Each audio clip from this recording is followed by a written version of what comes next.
November 10th, 2016, Lowell Light and Power Board meeting. Steve, if you would have a roll call. Beecham. Here. Salzwedel. Here. Schaubin. Here. Cadwalder. Here.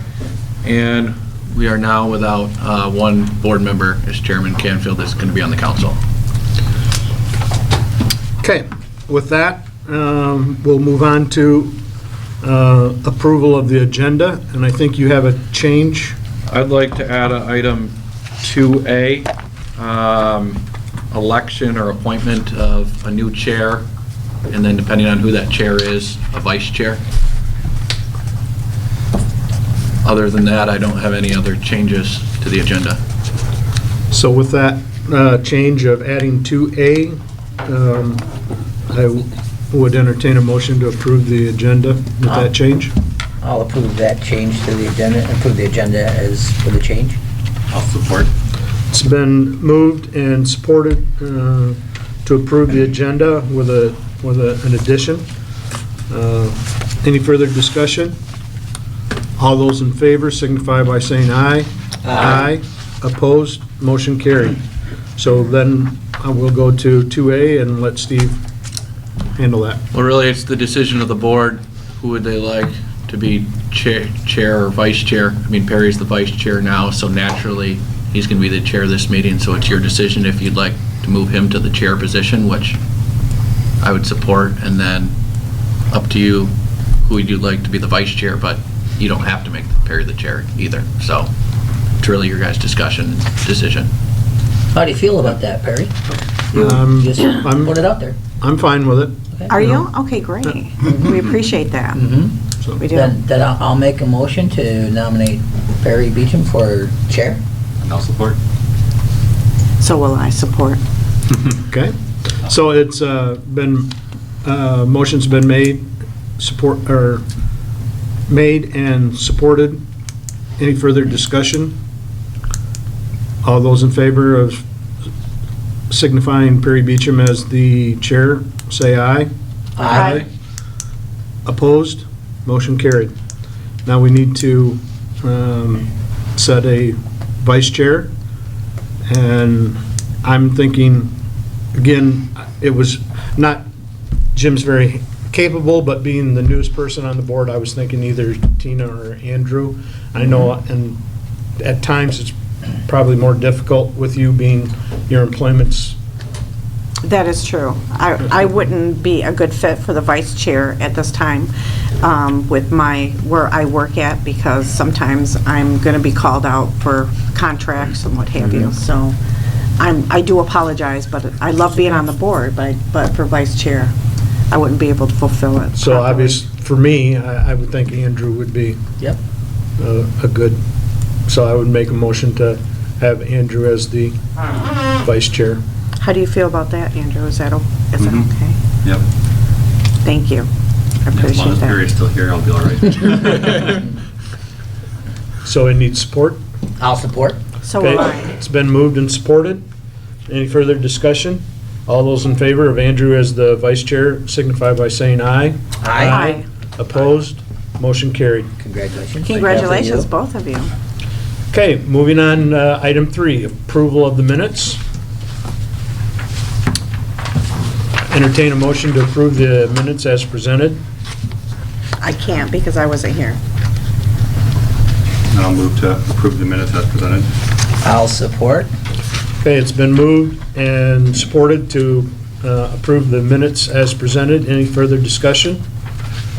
If not, all those in favor signify by saying aye. Aye. Opposed? Motion carried. Moving on to public comment. Any public comment? Seeing no public comment, we'll move on to item number 5, PTO leave donation program policy review and discussion. Okay, in your packet is a memo, as well as a policy summary and an actual draft of a policy. Most of you probably didn't know this was even coming. I asked Anna Lindhurst, our HR coordinator, to be here tonight. Anna and I got together over the past month, and the reason we did that is because over the last year, there's been 2 Light and Power employees that have faced medical injuries of either their own, or medical conditions of either their own or a close family member. And through those circumstances, they've either had to completely exhaust their PTO and came back with none, or they only had to use a portion of their PTO to supplement their time off. And there were people, there were other employees as part of the Light and Power team that asked, is it possible for me to donate my PTO to them so they don't come back with no PTO for the remaining 8 or 9 months of the year, or perhaps they can take my PTO and use it so they can still get a full paycheck while they're off. So I did some research and found out that this is not out of the ordinary for other companies to have such a policy. So Anna and I did some research, and really, she just drafted a 3-page policy that I summarized, or that she summarized in the 2nd page right after the memo. And I'll turn it over to Anna to really just go over some highlights of the policy. And then if there's questions as we go, please feel free to ask. And I might butt in too, Anna, so. Okay. Well, as Steve indicated, we have had some employees that have exhausted their PTO banks or almost completely exhausted them, as well as we never know, and any of us could be, affected by the same situation. There are some employees, mostly long-term employees, who have excess PTO. So, in addition to them wanting to donate, or they'd like to donate perhaps to someone who doesn't have to suffer a loss of income because they have to take time off. So the summary of the policy is that we being Light and Power, would allow employees to contribute up to 80 hours of their annual PTO entitlement, including any carryovers that may have from the previous year, into what would be like a PTO donation bank. These donations may take place at any time during the fiscal year. So in other words, at the beginning of the fiscal year, you don't know how much of your PTO you're going to need or use, and you don't know if someone has a specific need, so we're allowing that to happen at any time. The donations are made in hourly increments of the PTO from the donor or donors. The bank will consist of a dollar amount based on the hourly pay rate of the donor or donors.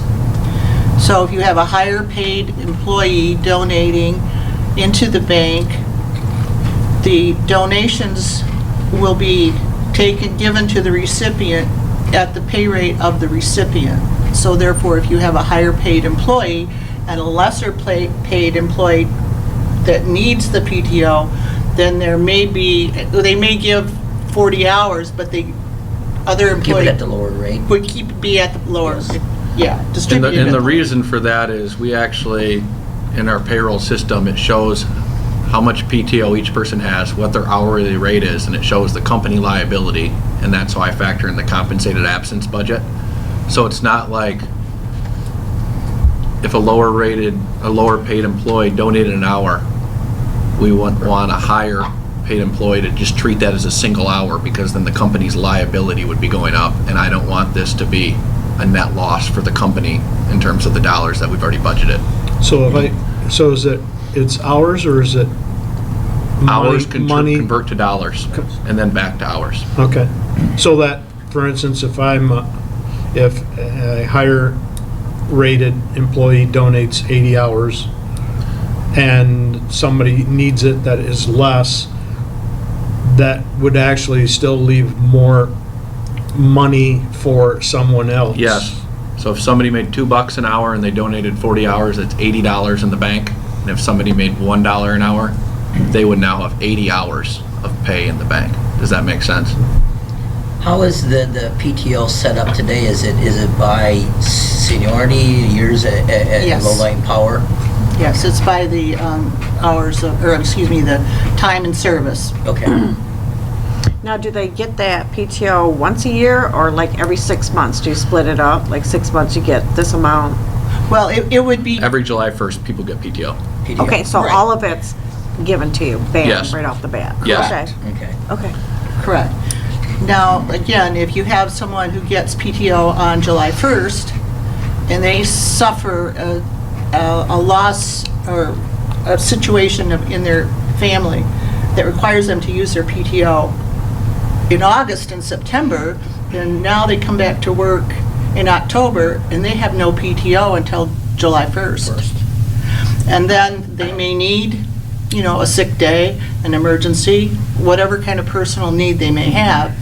So as we go through this, I'll explain maybe a little more of what you might be thinking.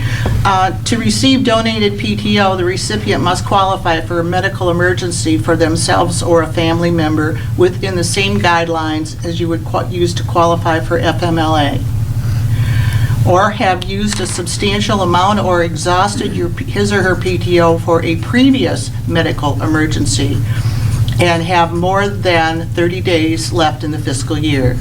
Therefore, if you are exhausting your PTO due to a qualifying event, you would, if you came back to work May 1st, June 1st? June 1st. June 1st, excuse me. June 1st, you have another 30 days, you're going to get your whole PTO again. So chances are highly unlikely, we would hope, that you're going to need a donated PTO within the 30-day period before you get more PTO. The request must be made in writing to Human Resources and approved by the general manager for a period not less than 8 hours. So if someone needs an hour to go to the doctor, we're not going to give them an hour. We're going to give them 8 hours, but all they need is 1 hour to go to it for a doctor's appointment. Then they will use that 1 hour out of the 8 hours that they've been given. So it's going to be granted in 8-hour increments. But they can use it, like if they have treatments or appointments or tests or whatever they need, then it can be taken out in increments of less than 8 hours at a time. Let's see, the request must be made, okay, just donated PTO is available in, again, 8-hour increments for each month left in the fiscal year. It may be taken all at once or in increments. In other words, you can get 8 hours for every month that's left before the end of the year, the end of the fiscal year. So if you come back to work in January and you have 6 months left, 48 hours. you will be entitled to request 8 hours for, well, it'd be 30 hours for the 6 months, right? No. 6 times 8. Oh, I'm sorry. Yeah, So really, I mean, Anna's referring to the fifth to last bullet point here. yeah. Okay. And the idea is, if there's 10 months left in the fiscal year, they would be eligible for 10 days, because there's 10 months left, times 8 hours is 80 hours, less any PTO they still have left of their own. You see what I'm saying? So if they had 8 days of their own, they could get 2. And the idea is allowing one person a day off a month if they had sick or something happened to their kids, or, I mean, people have to live life too. If there's a wedding or something, we'd want to make sure employees have the availability at least 1 day a month to be off. But it still has to be approved by the manager, so it's not designed, so we're going to go take a week and a half vacation. You know what I'm saying? So the maximum amount is, again, is to be used and may not exceed 80 hours in any fiscal year. And again, as Steve said, less the amount of PTO that they may have had when they came back from their leave. So if you have someone that exhausts all but 2 or 3 days of their PTO bank, and it's, well, in this case, October, and you have until July 1st before you're going to get any more, there's a good chance that you may need time off before July 1st again. So even though you may have 3 of your own days or 2 of your own days, whatever, you're entitled to get up to 80 hours minus the 24 or 32 days, excuse me, hours that you would have left.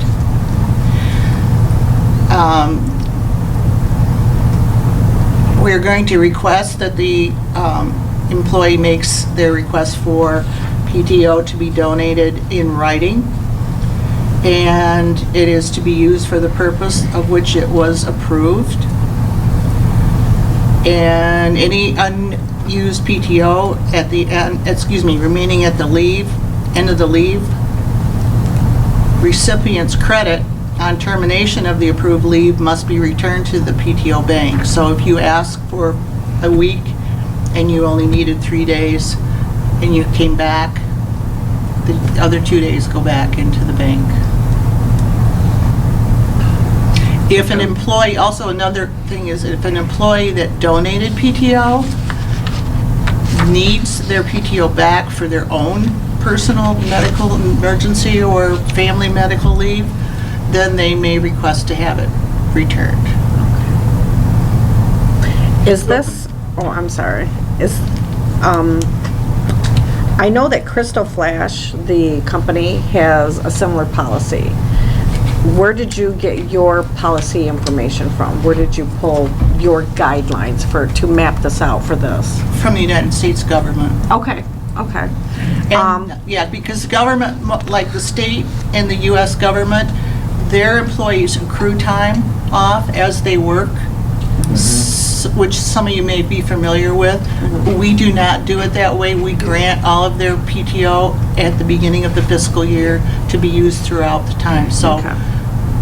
it's a little bit different. Yes, sir. Do we offer any other backup insurance for the employee to do? I mean, I have an Aflac plan that if for some reason I'm off of work, that kicks in.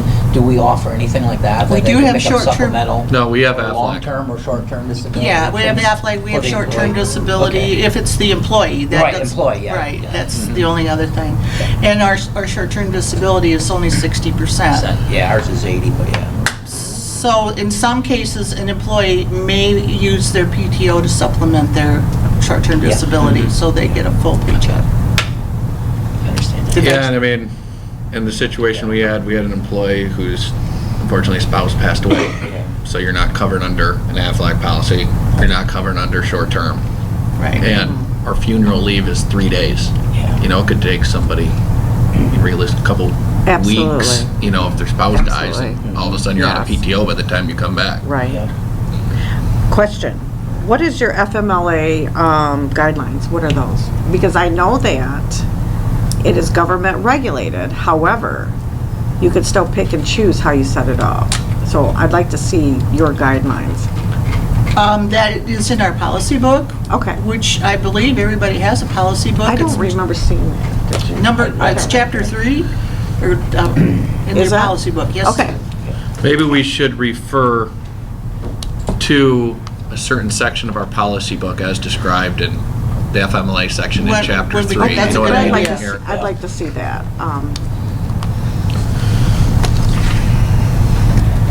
We do require that an employee exhausts all of their PTO if they're taking FMLA under most circumstances. And again, we do have a little bit of flexibility in that, because especially if it's going to be a long-term situation and we know Right. in advance it's a long-term situation. Normally, we would request that you exhaust all your PTO. If you're going to be off though for 2 months, well, FMLA is 12 weeks. So you could be off as much as 3 months. Well, your PTO is not going to cover 3 months of 40 hours. Right. So if we know that an employee is going to be offered that kind of extended period of time, we can allow them to maybe take 25 hours of their PTO a week to stretch it out. Am I correct? Yes, and that's what we did. Okay. Okay. So we have a little more flexibility. We're not, it's not cast in stone, but we're using the guidelines from FMLA in terms of a family leave for medical condition, for taking care of family member, not your own personal, health condition or well, of course, we think too mostly like maternity leave can be for male or female, the man or woman. In the policy itself, which I believe everybody got a copy of, it does go into a little more extensive things. We don't specify the FMLA any more than what I just told you. However, I can, as Steve stated, will make reference to the section and the chapter and section in which the FMLA guidelines are in. That answers your question. I guess what we're trying to say is if you wanted to go visit your grandmother in Arizona from January to March, we might not want to go. No, Yeah. not at all. I just, Yeah. I just wanted to look at over what the guidelines were.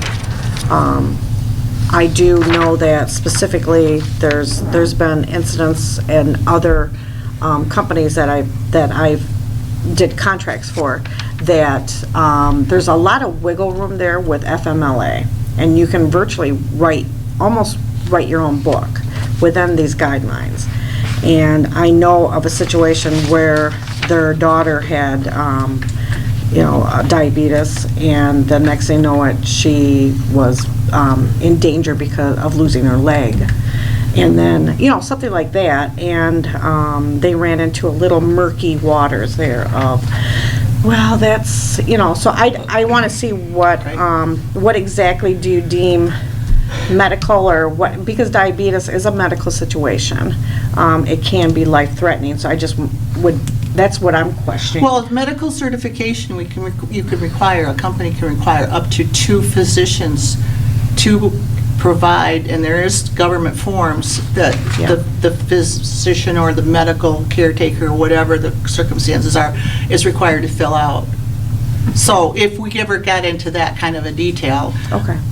Yes, but I'm just saying, and I'm saying in the guidelines of FMLA, meaning we would allow someone to get a donated PTO under the same basic guidelines of the FMLA policy, meaning the medical or condition of the employee or a close family member, and in the policy we even outline the types of members of the family that we consider family members. Okay. So yeah, we have a little bit of wiggle room, and like Steve indicated, this employee's spouse had an illness that eventually he passed away from, and the employee obviously required some additional time to take care of business and then so forth. And so, we're flexible in that area. Okay. Oh, and we're also, as far as the 12 weeks, it's really the protection for the employee, that they're not going to lose their job if they're gone for up to 12 weeks. And I think that, at least as far as our management here is, that's more of a formality than. This is a beautiful program, don't get me wrong. Yeah. When I saw this, I immediately got on the horn and called Crystal Flash to see, could you please send me your policy right away? And then I got called away, so I wasn't able to do my homework before I hit the table. However, like I said, I'd like to review your FMLA policy that you guys have here. This is phenomenal. I'd like to move forward with this, though. I don't think I'm. Well, not yet. Don't think I'm pinch facing today. this, but that's the thing, is that I don't think I'm not. No, I understand. But this flagged to what I've seen happen, and I thought, oh my goodness, I'd like to look at that. But this is a beautiful, and this is a lot of work for you, because keeping track of all this is a ton of work. Well, keeping in mind too, we have 13 full-time employees, so It's still a lot of work. it is a lot of work, and it took a lot of research. And again, this is the draft. Right. Yeah. So we're certainly, open to some You input guys were and completely information. against it, we just move on. No, You know what I mean? Like, I'm not Did you say against it at all. if you don't use it, you lose it, or it does carry over year to year to year?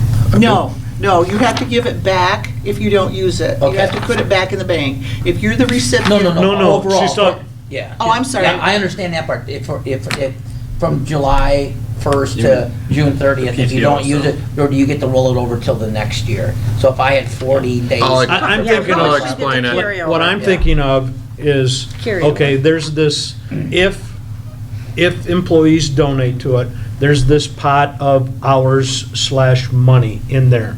At the end of the year, does that pot, if nobody uses it, continues to grow and get bigger? Or if, let's say I'm an employee that I'm retiring and I want my hours back because I can get compensated at a lower rate, and turn those back in. Those are all the kind of questions. I mean, I Right. really love this, but at the same time, I see things like, okay, if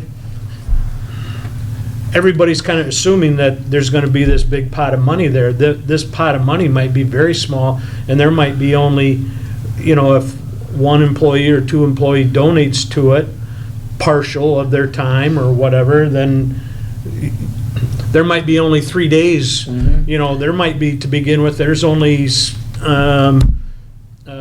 24 hours of buildup in this bank. It might not get built up till later, and And I know what you're talking about, but with Crystal Flash's situation, when one gentleman found out that his son had cancer, young child, it hit a shockwave across that whole company. And next thing you know it, he had gotten a tally from HR and said, "You've already got these hours banked." Everybody stepped up and donated. It's by that happening. Right, and I think And thank goodness. that's what would happen here. Again, Right. being a smaller organization, everybody is going to know when someone has a circumstance that has required them to be off work for some period of time. And without getting into their personal business as far as what their hours, how much do they make, and how much PTO do they have left. So it's all You- confidential. It's all Right, confidential. right. And the only people that are going to know is myself, Steve, and the person that does it, Julie Stewart, who does our payroll. But I think obviously we're going to know if somebody makes $30 an hour and someone else makes $15 an hour, the person that's going to be needs to be off was the $30 an hour employee, and the $15 an hour employee is the one donating. That's going to go, again, like Perry says, going into a pot of money to be deducted based on, and so therefore, Yeah. maybe that person isn't going to be able to get the full so. amount. Perry, Do you Dan? so do you see this as, okay, it's gonna be more of, okay, I find that employee XYZ has a situation come up, and I'm an employee, and all of a sudden I'm gonna go, you know what? I don't need the hours, and I'm gonna donate them in at that time, as compared to, or do you see at the beginning of the year, okay, or at the end of the year, I'm gonna donate these amount of hours? No, I Let me just, yeah. Mhm. so on the third page of this, it says limitations on leave donations. Yeah. And this was a main concern of mine, Perry. I would hate for somebody every year to contribute 80 hours, banking on the fact that nobody ever uses it, and you retire and you have this big pot of money. We're limiting it to an employee can never have an equivalent of 80 of their own donated PTO hours in this bank at all times. So if you donate 80, So And the it's never next year, used, so you the can- next year I can't donate anymore? correct. So it's not like you So accumulate it's this an big pot of 80 money. total. Okay. 80 total, and each person that's donated has the ability to receive their PTO back at the end of the fiscal year. And that's the only time.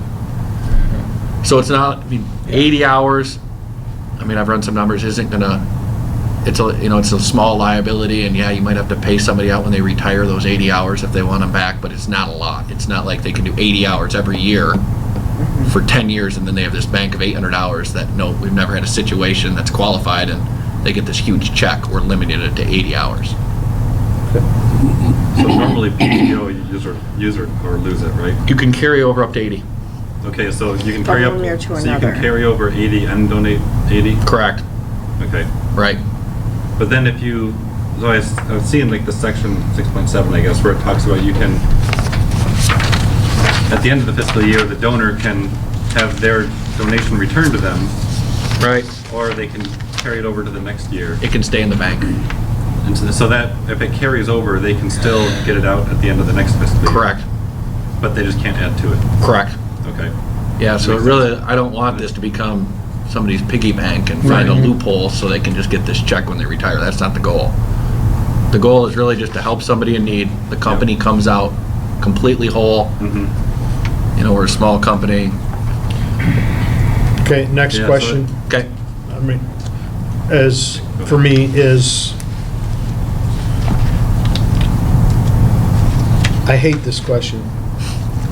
Is the union okay with this? I mean, everything. That was on my Anna- list. Everything that we do, you know, which I just think is a great thing, that I'd just like to do it. I mean, if we had board consensus or whatever, but everything now goes back to the, you know, Well, there is a non-union portion of the handbook that regardless of what the union wanted, could go in that portion of the handbook. Anna brought this up a couple days ago, and I said, why don't you there's 3 active employees right now that are part of the IBEW. I know you talked with Ron, I know you talked with Rich, I'm not sure if you talked with Justin. No, he wasn't here that day. 2 of the 3 have given, this is a great thing, they don't have to even participate if they don't want, so it's really no harm, no foul. But I believe we're gonna get in contact with IBEW to see if they would give us a memorandum of understanding to add this in. Yeah, it would have to be amended to the contract. You're correct. Anna was on top of that one. that's kind of the only thing I had. I'd never heard of this before, to be honest. Spectrum I- Health has it, that's how I, Yeah, then as I read through it, I was like, geez, they covered almost, everything. Like, until today, I didn't even have a question, you know, so it was very well done, I thought. we raised a question for you?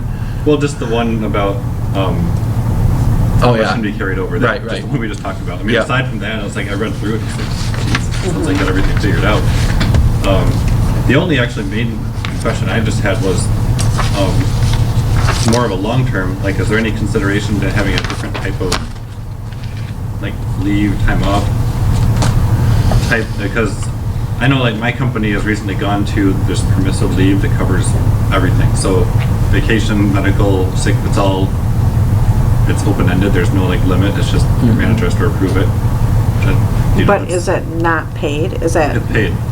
oh, paid? Wow. Unlimited? Unlimited? Within, you know, your Sabbatical? boss's. What's going on? That's great. Well, within that, well, I believe this is the kind of a new thing that a lot of my brother's company does the same thing, that he works for, but it's basically, it's subject to your manager's approval of, you know, if you work, and I guess the extreme example I'd heard was that somebody who worked 60-hour weeks for 9 months of the year and then took 3 months off. Wow. And that company was okay with it. You know, if I wanted to do that in my company, I probably wouldn't let me, but it's, again, they're kind of trusting that you're not going to abuse it and that you have a manager to approve it. And that you're Sure not that- working for some other company during that 3 months Well, that you're definitely, gone. but that's not just that, but before even that policy, our company had a unlimited sick time as well, was another thing. Again, where if it was beyond a certain amount of time, then you had to have doctor's notes or whatever, and if it went longer than that, it was then short-term disability and other things. But what I liked about what we had was that these kind of issues never came up, because when I got to that, there's ultimately no limit, you know, to what the company would provide. Now, granted, I work for a giant company, so maybe they've got more wherewithal to deal with things like that. But it was just getting me thinking about long-term, maybe it'd be easier to accommodate this in a different structure, especially when, you know, Tina's mentioning how all the work you have to do to maintain this and everybody else's. My worry would be we're a government, and it's just very easy to like, hey, this is what our liability should be and Yeah. is, and we're also a service-type industry where we need coverage. Mhm. And I would hate to even go down the road where somebody could abuse it, or who knows what management or employee relations look like. Yeah. Not ruling it out, but I think what we've had works great, and this Mhm. could accomplish that tiny little portion that just happened to come up twice. Yeah. No, I was just more throwing it out there for something to think about long-term. Right. I mean, obviously, we're not going to change that part of it now, but this, I really, like, I hadn't heard of it before, but I really like the solution to the problem, and and the thought that went into it. Before my wife retired, where she worked, they had this program, and there's a feel-good aspect to it, because as humans, we like to be generous. Mhm. We have compassion to the people, with the people we work with, and it worked very well. Actually, this kind of was instigated by an employee inquiring Oh. when we had a circumstance with someone who would be in need. Can I give them some of my time off? Yeah, and that multiplies, That's awesome. you know, people they want to be part of giving, so it's really a neat thing. I guess one that got me thinking, one other question then, would it be anonymous or Yes, for the bank? So if you wanted to donate, no one knows who donated how much? And- correct. Okay. I mean, obviously, somebody could tell somebody else, hey, I donated this for you, but. It's impossible to stop that, but at least Yeah. the way we're going to set it up, it's anonymous. So if something happened to someone and there was donations and then Right. somebody when there wasn't, in theory, if nobody talked, it should never be known if somebody got any from the bank and somebody didn't. Yep. You know what I mean? Mhm. And that's Okay. all we can control. May I ask a couple of the Cool. employees here, your thoughts on it so far, Barney?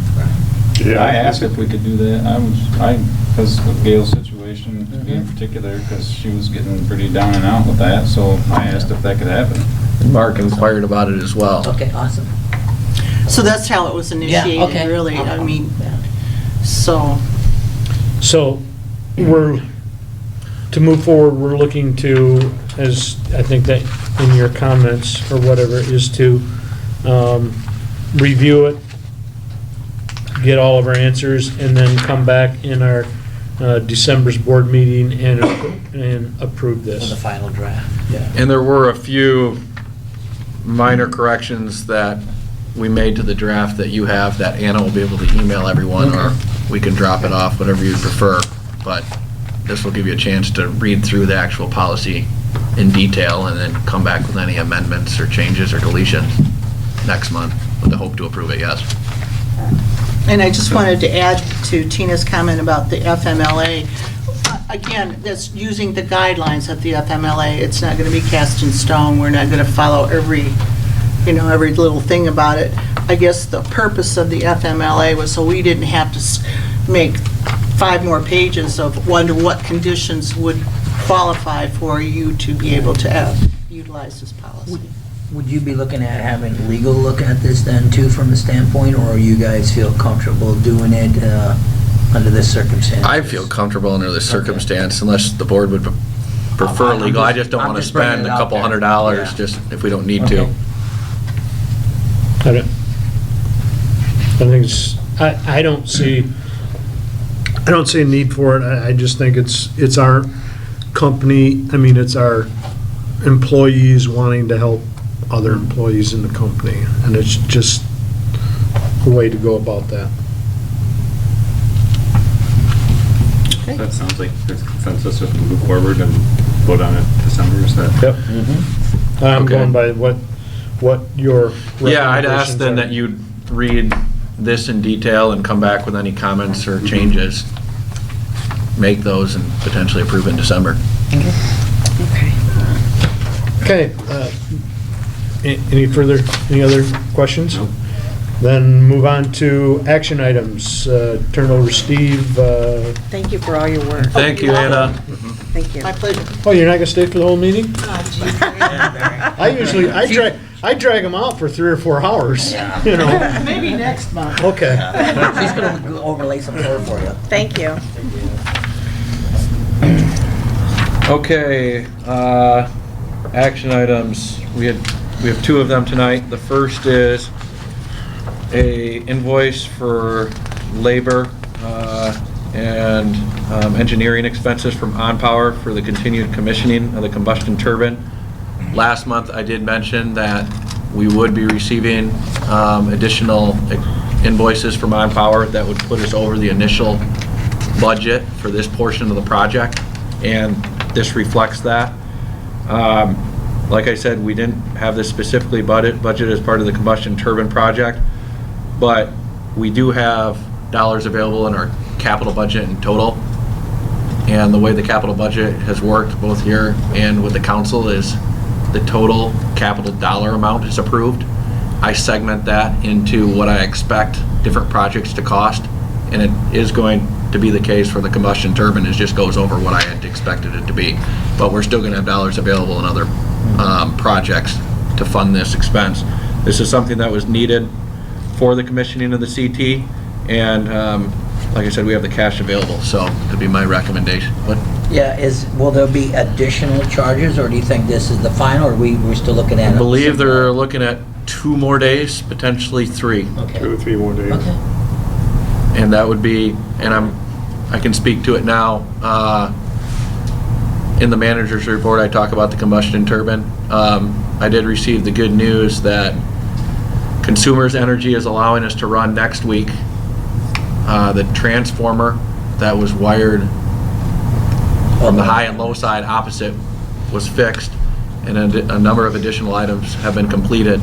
And Newkirk Engineering was on site today and will be on site next Monday and Tuesday. And they believe that we can bring on power back to finish the commissioning, which will allow us to obtain the capacity credit for starting next June, which more than, I'll talk about more specifics in the manager's report, but more than offsets what this invoice would be, and we need to incur this regardless if it's now or in the spring, so. So I would entertain a motion to approve the invoice of $20,165.68 to On Power. I'll support it. Well, I need a motion. Oh, I like to go You ahead. can make the motion. I'll make motion to approve the $20,165.68 bill. No support. It's been moved and supported to pay the On Power bill. I'm $20,165.68. For the record. Any further discussion? All those in favor signify by saying aye. Aye. Opposed? Motion carried. On to the second item. This item is for a bank account signature approval. And the memo's from Megan, so I'm going to let her take this one away. Yeah, so staff recommends that we take our vehicle replacement fund and put it into a savings account. It is $75,000, as you can see from our capital budget. We would start the account by making a $30,000, $40,000 transfer, and then make increments there to get it to the 75. We do need signers on the account. The 4 that we have right now are on our other Huntington account, which will need to be changed now. We'll have a different board member. But we have 2 staff members and then usually 2 board members we'd like to have on there. So yeah, our staff recommends a motion to open the account with the 3 signers we have, and then if we want a 4th signer. Is this going to be just a standard savings account, or are you looking at doing something a little bit different, where it sits for a year and you get the 10 points versus the standard interest Yep, I think it's rates? just a standard savings account. Okay. I thought we looked into potentially a money market. Yeah. I think we did. We did? Yeah. I think we're looking at a money market because it will only allow us for 3 transfers a month, Oh, correct? right, yep. Mhm. Yes. Okay, that makes sense. And really, this account needs signers, but we're never planning to write checks out of this. This is just an account we want to be able to show on our performance data. We've talked about setting aside money for a vehicle replacement program for a while. This is just us taking capital dollars and doing it and almost restricting those funds and really giving it a good effort to build that bank account up, so. So that's the intent, is just to kind of make a more distinct separate pot than just a Correct. line item? Yes. Okay. Like, we have a separate bank account for our customer deposits. Okay. And really, when we get to our performance data, it's just easy for staff and the board to see, hey, this is restricted.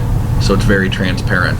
Say, hey, yes, we have this money, but this is really just for this purpose. Okay. Does that make sense? Mhm. Yes. So we would need these, the recommendation would be for myself, Ryan, and Perry to be signers, and we would need 1 other board member. I would make to support to go ahead with this, and where Ted Greg off and put Andrew, since he's the vice chair, onto as a signee for it. think that's a personally. great idea. Okay. It's been a motion. Do I have support? I support. Okay, motion and support to open with Huntington, a money market savings account with signees Steve Dr. Salute, Ryan Teachworth, Andrew Straubin, and Perry Beecham. Yes. Any further discussion? If not, all those in favor signify by saying aye. Aye. Opposed? Motion carried. While we're on that signature thing, Yes. I think we need to, on all of our other accounts, we need to get Yeah. the fourth person on there. And the reason why I say that is occasionally you're out, and only Ryan's here, and we have, all of our checks for the public, require 2 signatures. And so occasionally, the office calls me or calls Greg. Again, they called this, last week, and I was not available at that, I was I was in Grand Rapids, and they wanted to get the checks out by 3, and so they got hold of Greg, and so, and I don't know what everybody's schedule is, but there are times that, the office needs to have a board member's signature if Steve and Ryan are both here. So I think we need to look at that. Obviously, I'm sure you don't have the forms, but we need to, No, and Megan and Get I those. talked about this, and this account, like I just said, right, you need signers for protocol, but we're never gonna be writing checks out of this, but it still is required. right, Our Fifth Third deposit account and our Huntington account, we write checks out of every month.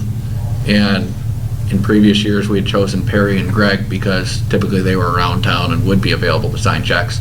And I know the other 3 of you have jobs that might limit that, so depending on who our next board member is, Right. they might be able to be that second signer and be available, because it is critical that we have someone around to be able to sign check within a day or so.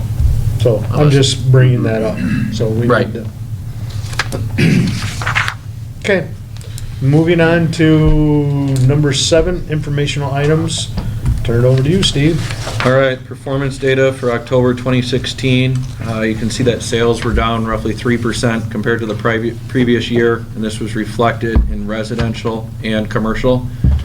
I will note, though, however, that residential's billing cycle was approximately the same or 1 day longer than last year.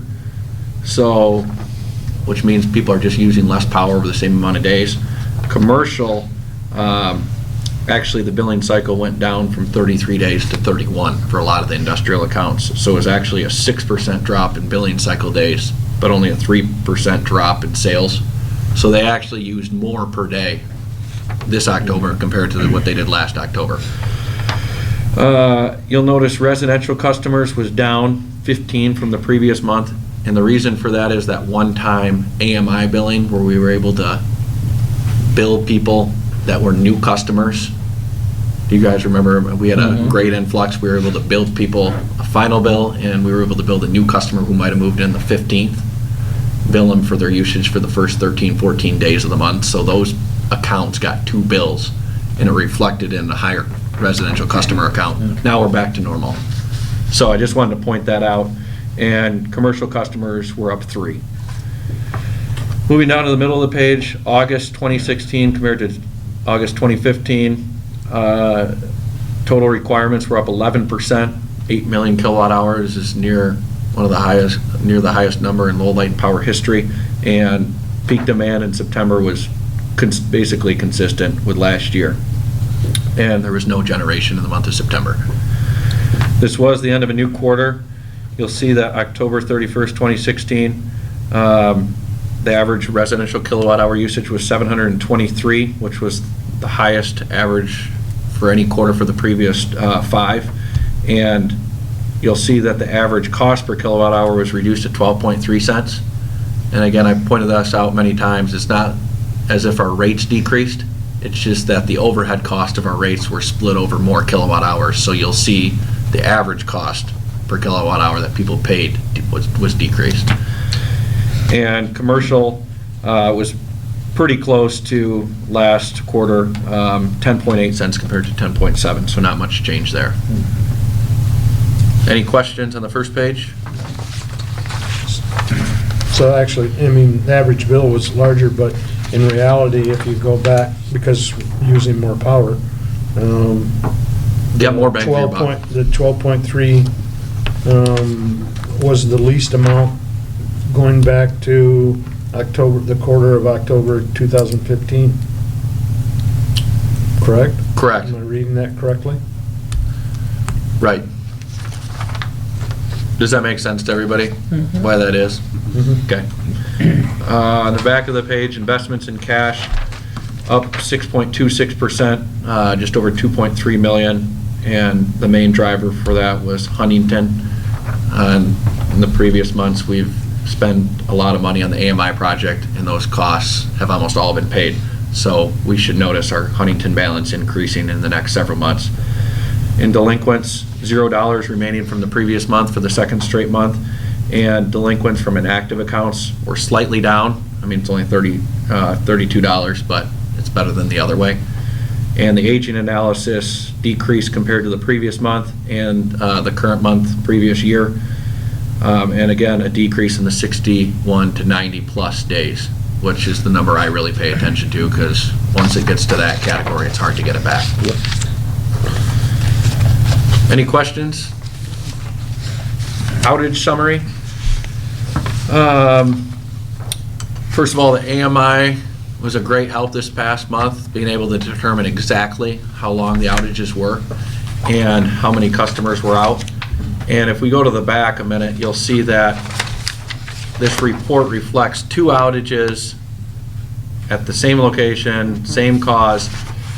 And the reason for this is it was the same outage, but according to this report, to get the numbers accurate, we had to list it as 2 line items. So there were a number of customers that were out for what time? 106, and then we had to take additional customers offline. I believe, was that because there was 3 phases? Yes. So there were a number of customers on a phase that didn't go out, but to fix the problem, we had to take that phase offline, and then their outage started at 125. So this data was calculated correctly. We had to show it as 2 separate outages. Does that make sense? It does now. And really, for the month, 2 outages, and we had 99.99% reliability, if you do the math. So, So there's no means to calculate all the customer minutes under one outage? not with this Excel sheet that we've been given by the APPA. Oh, you have to use their sheet. This is the resource that we have. I know Ron takes care of it. I could look at it and tweak it. When we go enter the data at the end of the year into that annual report we receive, it actually is a separate tool, and it will not count as 2 separate outages for that, the purpose of that report. Oh, okay. You know what I mean? This is just to show it for on a monthly basis. Okay. Yeah, that makes we'll sense. report that there was 1 outage, and this is the total customer minutes that were out for that outage, for the annual report. Okay. Any questions on the outage summary? Monthly income statement, we already talked about the sales, came in slightly under budget, but if you go 3/4 of the page over to variance, you'll see we're 5% over for the year, 148,000, and as we move down to operating revenue, again, slightly under for the month, but 5% over for the year, 150,000. So healthy year of sales thus far. Generation expenses under budget for the month and year. You'll notice that purchase power expenses were over budget and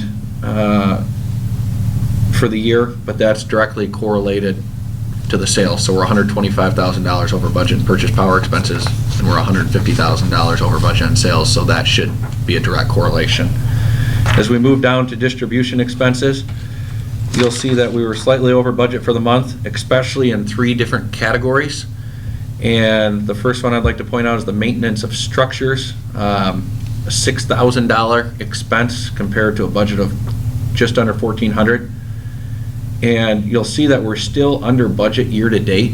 And the reason for that is an expense came due this month that we thought was going to come due in a previous month, and this was the fixing of the automatic gate at our Chatham facility. So that was repaired, and that's where the expense fell under. In safety and training expenses, we had a payment for a number of signs, and I think that was a good time to pull it up, Megan. Ron Van Overbeek and really Tom Russo, when Tom was here, I believe it was you, right, Tom? We have signs on substations, different fences, transformers all around town, and I mean, just to be frank, they weren't proper or up to code, and they weren't consistent across our entire service territory. And last year, we did not have money allocated in the budget, so I said, we're gonna wait till this fiscal year. So we had we did our entire system safety signs, and I just thought we'd go through a few pictures, really clean cut, crisp, neat. They have the reflective glare and everything proper. So Ron's been putting these up over the last month, and that's, the signs fell into this line item.